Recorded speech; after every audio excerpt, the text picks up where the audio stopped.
Olá, seja muito bem-vindo ao Business, a sua revista eletrônica de negócios, e aqui você vai conferir. Porque a rede espanhola Dia, que pediu recuperação judicial com uma dívida bilionária, não deu certo no Brasil. Preparem os bolsos, Cacau quase dobra no ano e encarece chocolate antes da Páscoa. O que explica a rede de joalherias Vivara desabar 20% na Bolsa Brasileira em apenas 2 dias? A Apple negocia um acordo para ter inteligência artificial do Google dentro do iPhone. E a dona da Gucci faz um alerta: as vendas da marca italiana vão cair e muito este ano. Eu sou Bruno Meyer e o Business, o seu programa de negócios na TV, está no ar.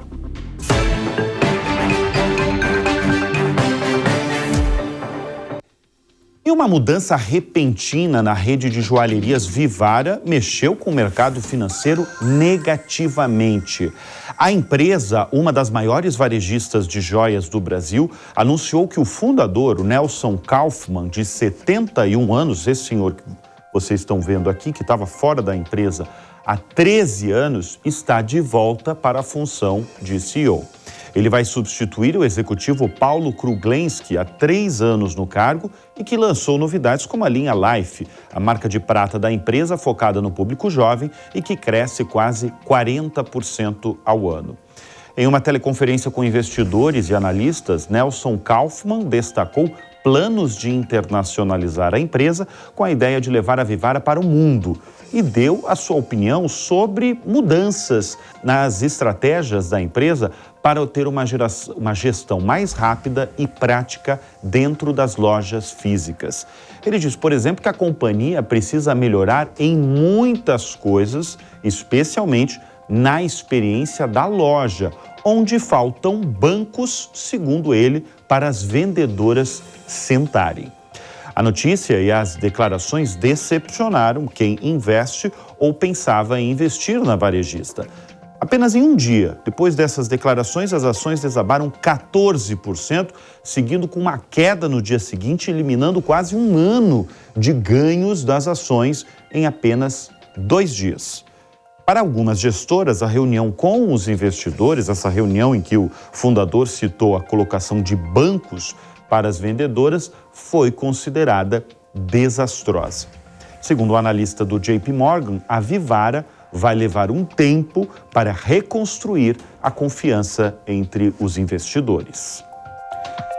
E a sorveteria Labasque está à venda, porque as herdeiras de Aloísio Faria, o fundador do Banco Alfa, elas contrataram uma assessoria financeira, segundo o jornal Valor Econômico, para vender a rede de sorveterias fundada pelo banqueiro. Essa marca de sorvetes foi criada em 1980 em Campinas, interior de São Paulo, e por um desejo aí do Aloísio Faria em degustar um sorvete de qualidade. Hoje, a rede de sorvetes opera apenas na região sudeste e conta com 13 unidades.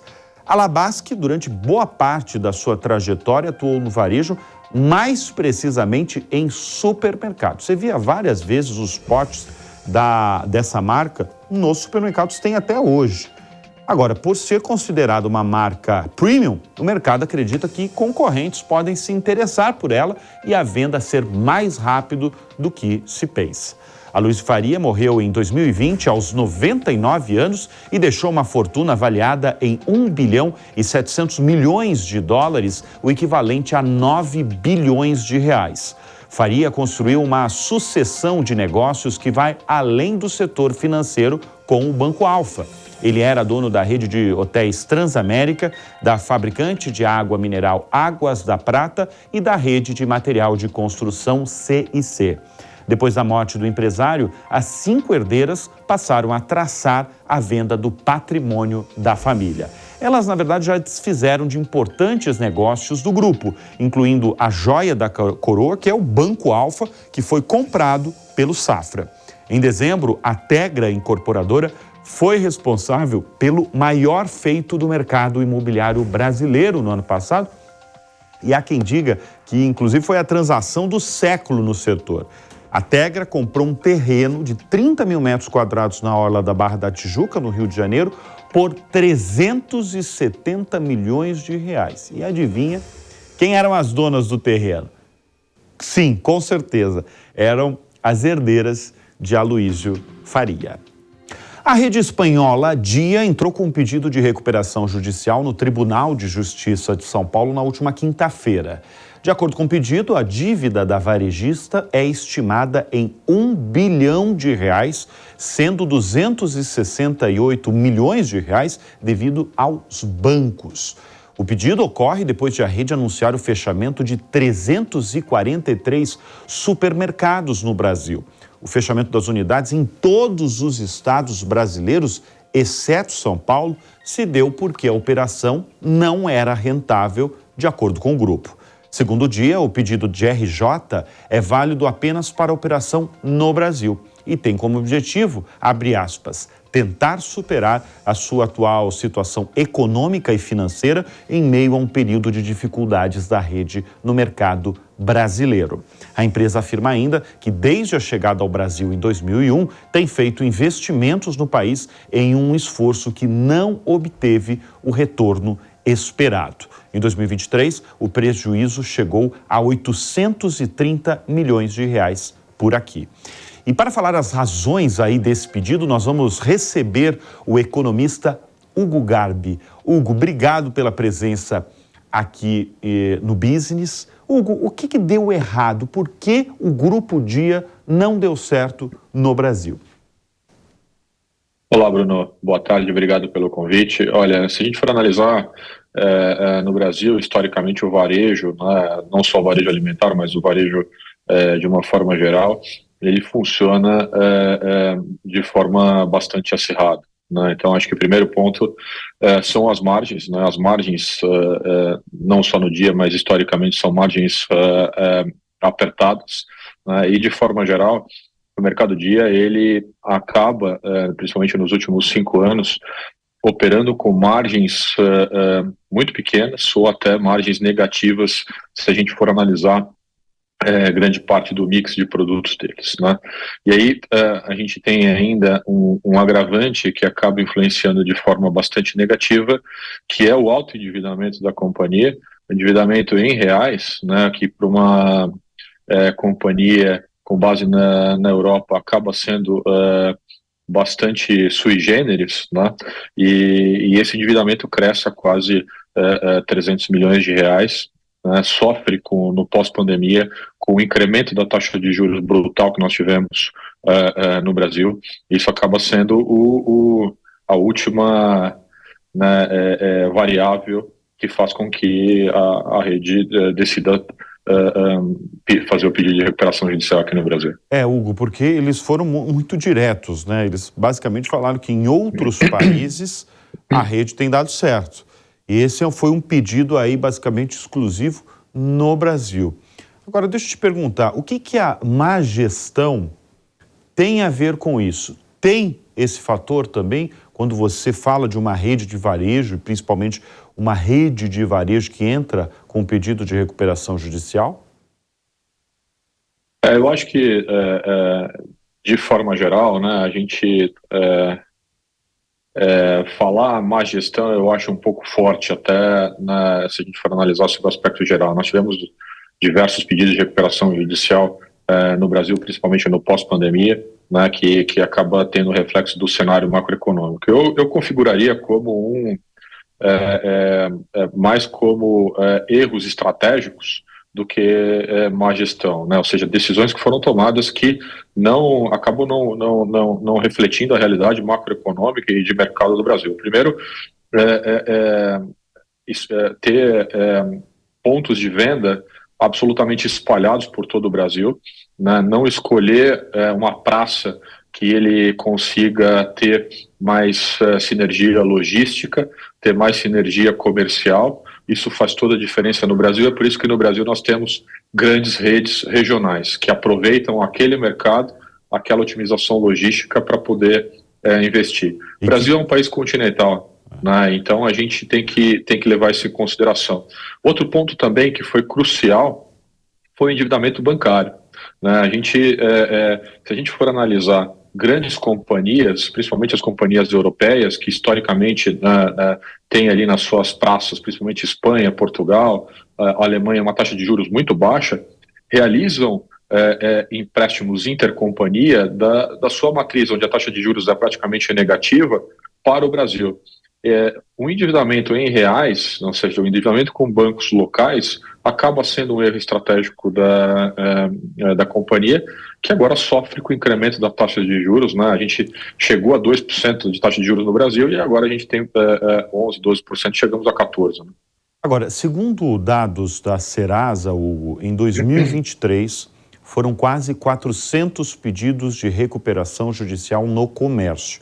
É uma alta relevante de 88% se comparar com 2022.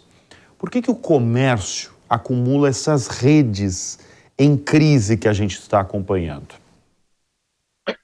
Olha, Bruno, o consumidor brasileiro ele é muito sensível a preço, né? Então, ele quer preço baixo, das famílias, ele quer preço baixo e qualquer variação de desemprego, qualquer variação de renda na família, ele deixa de consumir, né? Então, ou ele muda o perfil de consumo. Então, nós temos o mercado brasileiro é muito competitivo, né? Se a gente for analisar redes de varejo de eletrodomésticos, supermercadistas, a gente tem muita opção e tem o mercado consumidor de classe média baixa, bastante sensível a preço, né? Então as margens do comércio elas são muito apertadas, muito baixas, e qualquer oscilação macroeconômica e na gestão faz com que esse mercado tenha prejuízo. Nós sofremos um pós-pandemia que foi brutal, né? Esse comércio ele acabou se endividando durante a pandemia e agora a gente sente o reflexo nessa quantidade brutal, gigante de pedidos de recuperação judicial, que ainda tem um reflexo das altas taxas de juros no país e do pós-pandemia. Nós recebemos aqui no Business, e eu agradeço, o economista Hugo Garbi. Obrigado, Hugo. Eu que agradeço. Muito obrigado a todos. Deixa eu fazer uma pergunta para vocês. A Apple e o Google podem se unir? O Google vai estar dentro dos iPhones? Esse foi um dos temas aí de negócios muito discutidos nos últimos dias. Afinal, nós estamos falando de duas das mais valiosas empresas do planeta, começar pela Apple aqui, que estão em conversa para um possível acordo que pode envolver, é claro, inteligência artificial. Duas palavras mais faladas em 2023 e continua sendo muito faladas e buscadas. A Apple, segundo a agência Bloomberg, negocia com o Google para usar o Gemini, o antigo Bard, a plataforma de inteligência artificial do Google, dentro dos iPhones. Citando fontes, a agência diz que o Gemini pode ser integrado no software iOS em algum momento deste ano. Essas conversas seguem negociações similares que a gigante dos iPhones teve no passado com a OpenAI, a criadora do ChatGPT, para usar a plataforma no smartphone. Essa seria uma maneira de mostrar ao mercado e aos consumidores que a Apple responde à velocidade de inovações em relação à inteligência artificial. A empresa perdeu o título este ano de empresa mais valiosa do mundo e basicamente por dois motivos. Há uma crescente preocupação de investidores sobre a demanda pelos produtos da companhia, algo que tem pesado sobre as ações da empresa neste início de ano. Várias corretoras cortaram recomendações sobre as ações da Apple diante de preocupações de que as vendas do iPhone seguirão fracas, especialmente no principal mercado da companhia, a China. E o segundo ponto é a desconfiança de que a Apple anda devagar, anda atrasada quando se pensa em inteligência artificial em relação aos seus concorrentes. Vou dar um único exemplo. A Samsung lançou recentemente um smartphone potencializado por inteligência artificial que traduz ligações para diferentes idiomas em tempo real, enquanto as pessoas estão conectadas na conversa. A Apple não tem nada disso e não aparentava até agora apresentar funções similares nos próximos tempos. Uma parceria com o Google pode ajudar a minimizar essa pressão do mercado e essa percepção que muita gente tem tendo de atraso. Ao mesmo tempo, muitos acreditam que uma possível parceria vai mostrar que a Apple realmente não está avançando aí em suas iniciativas com AI. Portanto, temos aí duas gigantes que podem se juntar em breve para avançar com a inteligência artificial dentro dos iPhones. E Mark Zuckerberg, CEO da Meta, vendeu um total de 75 milhões e 880 mil dólares em 154 mil ações da empresa que está por trás do Facebook, Instagram e do WhatsApp. A venda das ações foi divulgada em documentos da Comissão de Valores Mobiliários dos Estados Unidos. Ainda nessa semana, Zuckerberg ocupava a 4ª posição entre as pessoas mais ricas do mundo. Em um dia, sua riqueza subiu 4 bilhões e meio de dólares, chegando ao total de 174 bilhões e 300 milhões de dólares. A Meta final apresentou um bom desempenho no 4º trimestre de 2023. E a Arábia Saudita planeja investir 40 bilhões de dólares em inteligência artificial. Isso equivale a mais de 200 bilhões de reais para criar um fundo especial de tecnologia. Se isso concretizar, conforme aí os planos do governo, esse fundo de tecnologia tornaria a Arábia Saudita o maior investidor do mundo em inteligência artificial. E isso é uma amostra aí das ambições comerciais no planeta do país do Oriente Médio, rico em petróleo, e também os esforços dele para diversificar a economia e estabelecer como um membro importante, um membro influente no mundo de tecnologia. Representantes do Fundo de Investimento Público da Arábia Saudita discutiram nas últimas semanas uma possível parceria com a Andreessen Horowitz, uma das principais empresas de capital de risco do Vale do Silício e que já tem investido muito em AI. E também tem falado esse fundo com outros financiadores, segundo o jornal The New York Times. A Arábia Saudita usaria o valor de 40 bilhões de dólares por meio do seu fundo soberano, que possui ativos de mais de 900 bilhões de dólares. Esse é mais um recente movimento da corrida de ouro entre as grandes empresas do mundo e também os países a essa tecnologia que já tem remodelado a forma como as pessoas vivem e trabalham. Nos mais variados setores da economia, a inteligência artificial já atua e está presente. E Páscoa chegando, e preparem os bolsos, porque o cacau tem quase dobrado no ano, encarecendo, claro, o preço dos chocolates. Em Nova York, por exemplo, a cotação do cacau já quase dobrou em menos de 3 meses para níveis recordes, em um rally aí que se intensifica às vésperas da Páscoa. Como é que está o mercado brasileiro? Será que a gente vai ser impactado antes da Páscoa? Quem vai responder isso é o nosso convidado. Nós vamos receber o vice-presidente da Cacau Show, o Daniel Roque. Daniel, muito obrigado pela presença aqui no Business. Como é que vai ser a Páscoa para os brasileiros esse ano? Os ovos, por exemplo, serão mais caros, serão iguais ou bem mais caros que em anos anteriores? Seja bem-vindo. Em primeiro lugar, muito obrigado, por dar esse espaço para a gente contar um pouco de tudo que está acontecendo. É verdade, o cacau, nos últimos meses, ele vem sofrendo com altas que a gente nunca tinha observado na história, Então, a última referência que a gente tinha é de 1977, e agora a gente está observando aí uma movimentação. Agora, para a Páscoa, nós realmente observamos esse aumento, mas a matéria-prima, os materiais todos e a produção já haviam sido concluídas, os produtos estão chegando aí, o finalzinho está chegando nas lojas, mas a gente está segurando, mantendo os preços para que o consumidor não seja afetado nesse momento. A gente, o repasse que existe de preço é o repasse de inflação, mais algum ajuste de matéria-prima aqui e ali, mas nada que vá deixar a Páscoa salgada, né? A gente quer uma Páscoa doce para todo mundo. Esse é o nosso papel, a nossa missão, e a gente vai fazer isso acontecer. Não, e eu imagino que vocês devem se preparar muitos meses antes, né? Porque isso que eu falei aí do cacau, só na cotação ali de Nova York, é algo desses 3 meses, né? Uma empresa do porte de vocês deve se preparar com muita antecedência, né, Daniel? Sem dúvida, a gente começou o trabalho de Páscoa no ano passado, né? Em junho a gente já começou a preparar a compra das matérias-primas, dos materiais, e começamos a produção ali em julho, agosto, a gente começa a produzir os produtos ao leite, que são produtos maciços e que têm uma validade mais longa e que chegam, né, com um pouco mais de tempo ainda frescos na mesa, né, e no domingo de Páscoa do consumidor.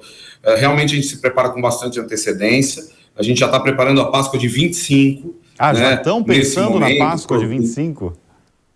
Já estamos pensando na Páscoa de 25. A gente começa isso em dezembro. A gente fez as primeiras reuniões de alinhamento, de pensamento do que vai ser 25, que produtos nós vamos ter, portfólio. E daí a gente observa todo o movimento da Páscoa desse ano, entende como é que as coisas, como é que foi o comportamento, as tendências, etc. E daí a gente constrói a Páscoa do ano de 25. Fechamos e agora e apresentamos para os franqueados daqui 2 ou 3 meses. A gente vai contar para todo mundo como é que vai ser. A Páscoa do ano passado no Brasil, ela foi boa para Cacau Show?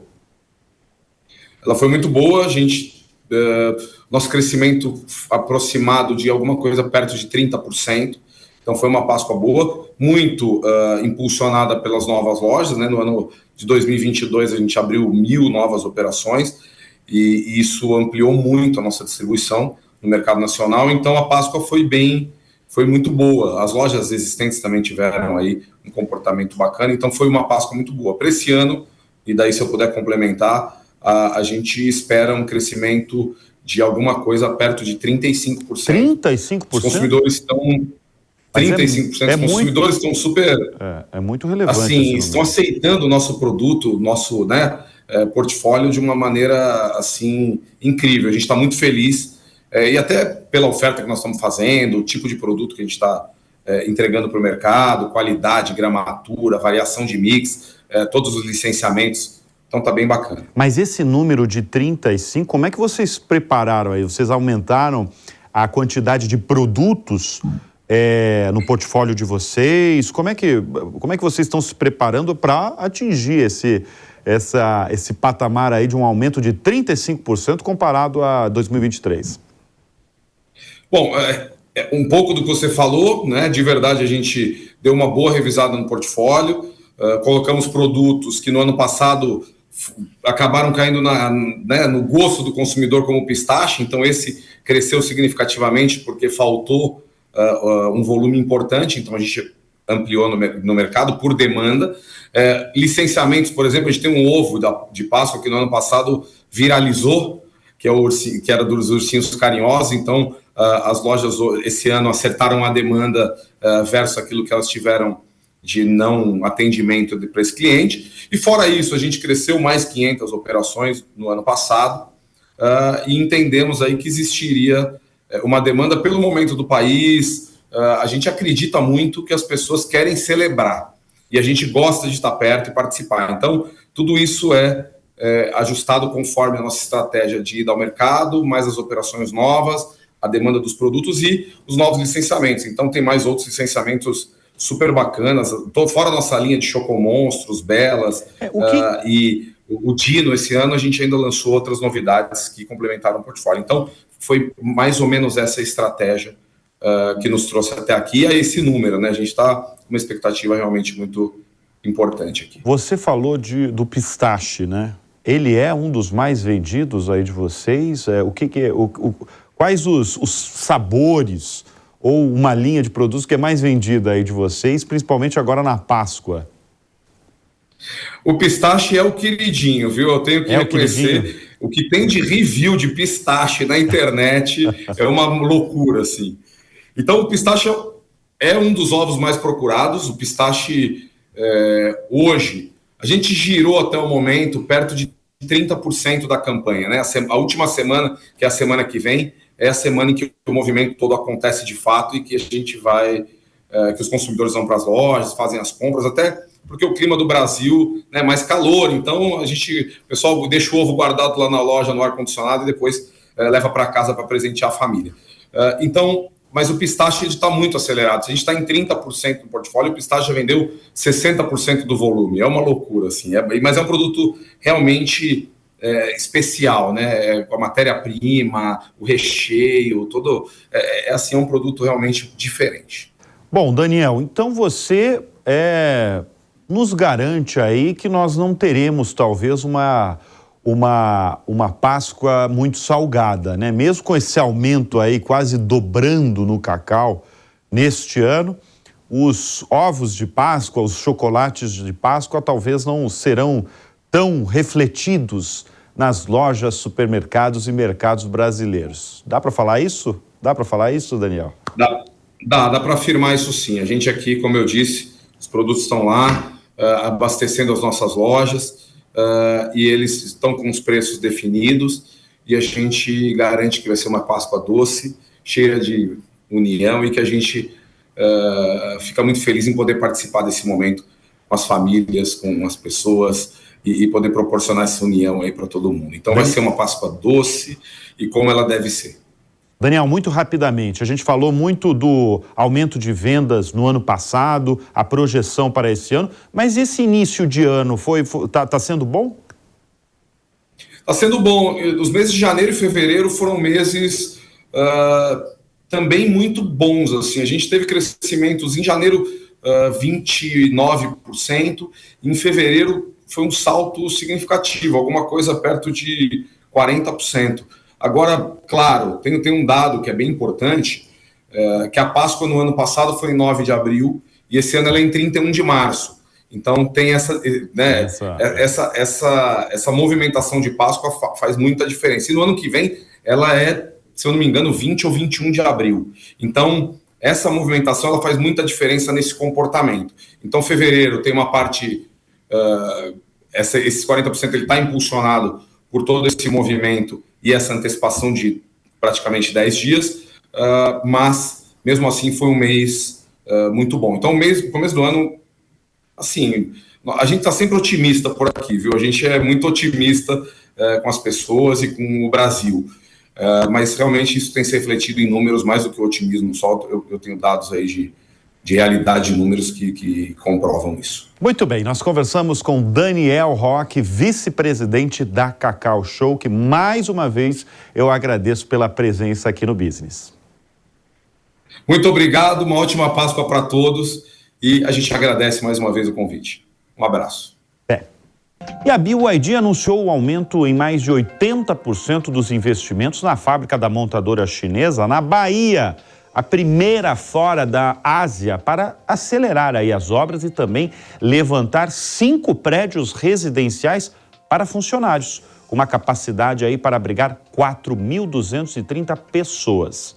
A empresa vai investir 5 bilhões e meio de reais e não 3 bilhões, como divulgados anteriormente. O grupo constrói um complexo, na Bahia, com uma capacidade instalada inicial de 150 mil veículos por ano e que pode chegar a 300 mil unidades numa segunda etapa do investimento. É muito carro que vai ser produzido lá na Bahia. A unidade vai produzir carros híbridos e elétricos e o início das operações está previsto para este ano. Ainda de acordo com a montadora, na primeira fase das obras serão 26 novas instalações entre galpões de produção, pistas de testes e outras estruturas que vão ocupar área total de cerca de 1 milhão de metros quadrados. Segundo a direção da BYD, será uma fábrica totalmente nova. Vamos para o mundo do luxo. A dona da Gucci, marca de muito luxo italiana, fez um alerta sobre as vendas do grupo, o que causou arrepios em investidores pelo mundo e mexeu com as ações do setor. O conglomerado francês Kering, controlador de marcas como Gucci, Balenciaga e Yves Saint Laurent, disse basicamente o seguinte: se preparem, porque vai ter um declínio nas receitas neste primeiro trimestre do ano por conta de uma acentuada queda nas vendas da Gucci, da marca. especialmente na Ásia e no Pacífico. A Kering estima que as vendas dos primeiros 3 meses de 2024 caiam cerca de 10% em comparação com o período do ano anterior, quando a empresa registrou uma receita de 5 bilhões de euros. Agora, se olhar só a principal marca do grupo, que é a Gucci, as vendas devem cair quase 20% em relação ao ano anterior. Bom, bastou sair essa notícia para os papéis do grupo caírem 14% em Paris, na Bolsa de Paris, eliminando mais de 7 bilhões de euros do valor de mercado. O grupo de moda tem tentado revitalizar há um tempo a Gucci, que representa praticamente 2/3 dos lucros, mas sem sucesso. A Kering é controlada por uma família bilionária, Pinault, e tem batalhado para acompanhar as concorrentes como a LVMH, dona da Louis Vuitton, à medida que as vendas de luxo têm esfriado, especialmente na China. Segundo o analista do Citigroup, a projeção inesperada de queda das vendas desse grupo é um sinal bastante preocupante para o setor de bens de luxo. E com isso, o Business vai ficando por aqui. Eu sempre agradeço a sua audiência, a sua confiança. Reforço que o nosso encontro é aos sábados, às 15h. Tenham todos um ótimo fim de semana e sempre bons negócios no radar. Até a semana que vem. Tchau, tchau.